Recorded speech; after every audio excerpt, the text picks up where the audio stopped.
Being at home was like walking on eggshells. You never knew what was coming, especially with my mom.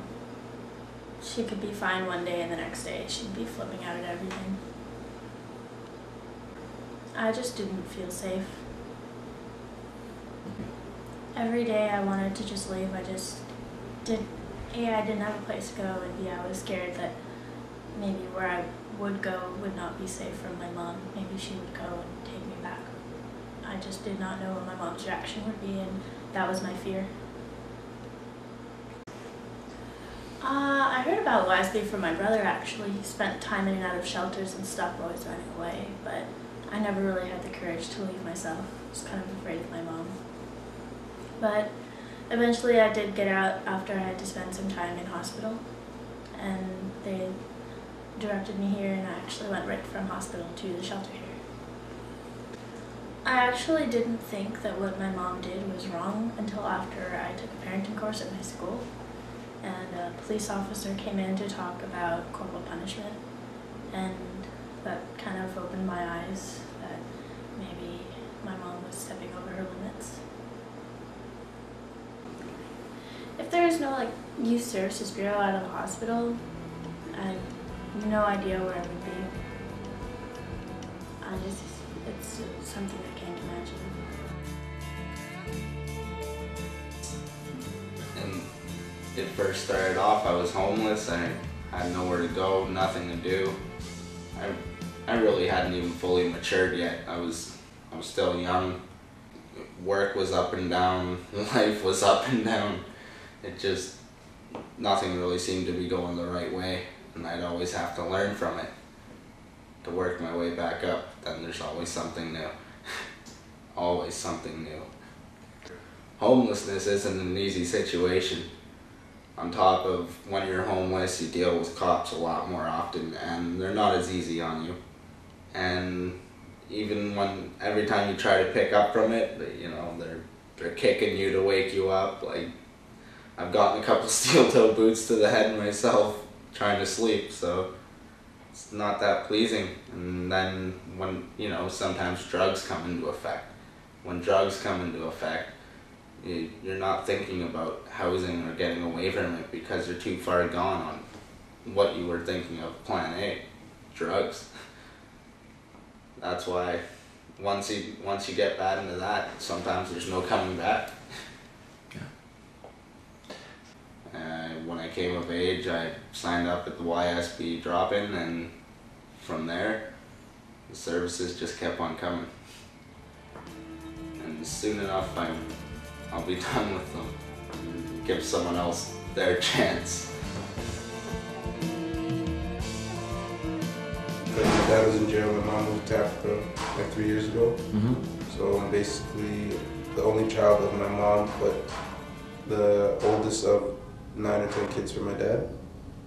So time's a little rough because he was in jail. I didn't know what to think of myself as a boy growing up, but a dad in jail, mom in Africa. You need your parents at times, and I was used to them. He always took care of me regardless if he's in and out of jail. My mom always took care of me, they made sure I'm alright. So basically it's just me going off my own, learning life itself for me, and just trying to walk properly. Not bother anybody. I don't want to be a hassle to anybody. I just want to help the community, help myself grow.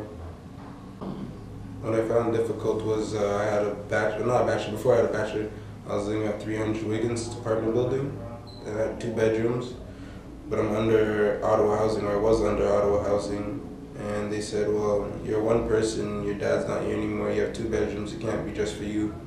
So that being difficult because that's where my grandmother used to live, and that's where I came back to in 2003. And it's an old age building, I understand that, but I was like, well, if I get on Ontario Works, let me pay the bill, let me do something. Don't just have me pack up and have to find a new place. That's like starting from scratch and pretty much losing my structure or my footing, I stayed in that 2-bedroom for a while, but they cut off electricity, so I was taking cold showers and stuff, and I was in the dark. I had to light candles and everything. Not having hot water, not being able to put your food in the fridge anymore because no electricity and stuff. You have to learn to change. I take the bad with the good and just learn from them. just makes me stronger, you know. But I made it through. So like, I don't know, my life before, I guess before I started my story, not too long ago, I've been in CAS since I was 10 years old, or 9, like just late 9. So like my mom, my brother, my sister, like my whole family that's close, like my intermediate family, heavy drug use, criminal activity, whatever. So that led up to me being in foster care, group homes, parent model homes. Eventually I ended up in Barhaven, which was a really good environment, or a good place to be in with a lot of positive kids or whatever. But I was doing well in high school, captained my football team, doing really well, good grades, lots of women. High school was good to me. And I think I fell under like a lot of pressure, just because a lot of people expected me to be more, or to be the best type thing. And from where I come from, like, I lived like 10 years of my life thinking I was like, I expected nothing, people expected nothing from me other than what I was giving, you know? And pretty much once I started like rising above all that and becoming something, it like kind of freaked me out and gave me a panic attack. And like, I don't know, I just ended up smoking weed one day with a buddy after football practice, and he mentioned have a smoke too, it's gonna feel good, and then it just goes right downhill from there, because he started mixing and matching and drinking and smoking and then this and that, and from there I moved in with my girlfriend, and that was it. That was the worst decision of my life. Don't do that. Worst decision of my life. Got mixed up in the drug world, hanging out with some of the wrong people, and then pretty much committed a crime, an aggravated assault. I did a year on bail, going through the court process, meeting a lot more street kids through the court system and whatever else. So I was still up to no good before I went in, and then I went in and I did about 15 months and kind of turned myself around. Went to rehab for 5 months, so they released me to the YSB, transitional, 433 Cooper. It's pretty dope. And I don't know, that's pretty much my story leading up to YSB. What else? That was it.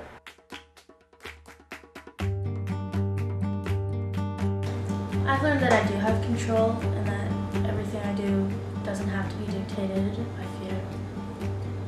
I was really unsure about coming to YSB, the shelter, and the first time I went to the drop-in, from TV and other things, I thought street kids would be dangerous and stuff, but it was a lot more welcoming than I thought it would be. A lot of the girls I could relate to, which was a first for me, and no one was skeptical about my story like people had been in the past. After going there for the first time to organize trusteeship, it just felt really good being with the people there, and how accepting they were, and how I could sit down with just a group of people I didn't know, and joining the conversation, they'd be like, cool, by the way, I'm whoever. So since that experience, I have gone back quite a few times. The shelter itself was very structured, which was what I needed at the time, coming from an extremely structured time at the hospital. The prospect of going right to a transitional apartment was really daunting, and like, how am I going to motivate myself to get up and everything.